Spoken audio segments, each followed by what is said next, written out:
C'est dans la soirée du samedi que l'information sur le décès de Massila est tombée. Elle a été victime d'un viol collectif de la part des médecins dans une clinique privée à Anta, dans la commune de Matoto. Massila a subi cette opération avant de rendre l'âme en Tunisie où elle a été évacuée pour des soins. Malheureusement, elle a succombé à sa 7e opération. Ce sont des sentiments de tristesse et de colère que ressent l'ONG en charge du dossier « Mon enfant, ma vie ». Quand on suit un cas, on espère qu'elle s'en sorte.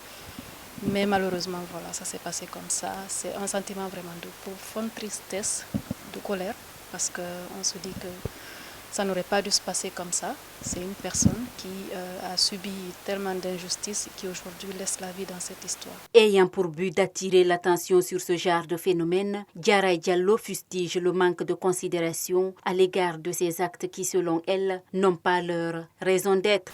Ce genre d'agression, de viol, ce n'est pas normal.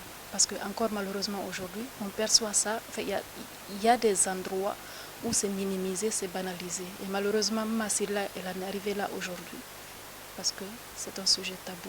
Parce qu'on ne considère pas ça comme anormal. Soucieuse de la sécurité sanitaire de tous et de chacun, cette activiste interpelle l'État sur la présence des cliniques clandestines dans le pays. J'aimerais vraiment attirer l'attention des autorités sur la nécessité de s'occuper de ces cas-là, de revoir les autorisations qu'on donne à ces cliniques-là, que les gens se sentent rassurés quand ils vont dans des cliniques. Quand on voit une clinique, on se dise oui, c'est une clinique qui a été contrôlée, qu'elle a le droit d'exercer, que j'y vais parce que je me sens rassurée.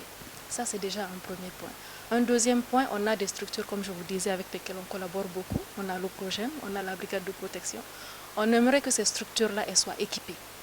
Elles soient assez équipées pour pouvoir prendre en charge ces victimes. Depuis l'annonce de l'acte de la part des médecins, il y a eu une forte synergie d'action avec tous les acteurs de la société civile, mais aussi avec les autorités du pays. Diarra Diallo dit être reconnaissante face à cela.